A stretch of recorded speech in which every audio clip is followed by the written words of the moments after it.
makukulay at nakakabighani. Yan ang bet na pet na macaw ni na Ricky at Mommy. Kilala ang macaw bilang pinakamalaking uri ng parrot. Native sila sa iba't ibang parte ng Amerika pero marami na ang nag-aalaga nito sa buong mundo.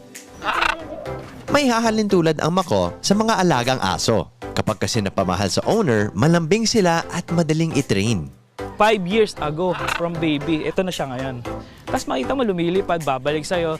Yung pag may hawak ang iba, magsiselos. Iba yung nararamdaman mo na parang ang halaga ko naman dito, parang gano'n.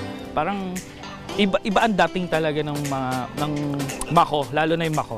Yung behavior nila as pet. Marami sa grupo ng New World Parrots na macaw ang maituturing ng endangered. Dahil yan sa illegal na panghuhuli at pagkasira ng kanilang natural habitat. Kaya mahalaga raw na iparana sa mga alagang macaw kung paano maging malaya.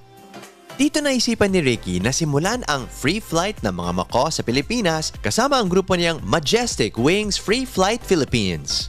Hindi lahat sila talaga capable na ma-free flight. Sisimulan natin ang pag-free flight sa handpid. Mayroon silang sign na lumilipad na papunta sa'yo. Papasok yun dyan yung training ng recall.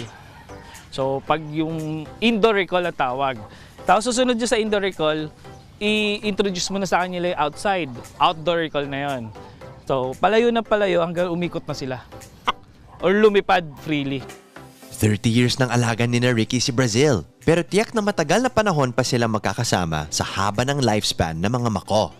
Yung lifespan nila masyadong mahaba. Tagal sila ng 80 to 100. Eventually, dapat alam mo kung saan mapupunta kung ikaw ay may edad na nag-alaga.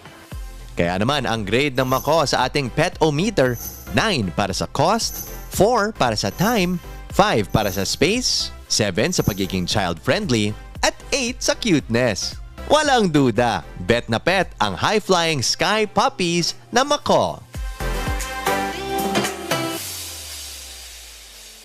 Mga kapatid, Justin Quirino po. Masayang kwentuhan at makapulahang informasyon ang hatid namin tuwing umaga. Kaya mag-subscribe na at mag-follow sa social media pages ng News 5.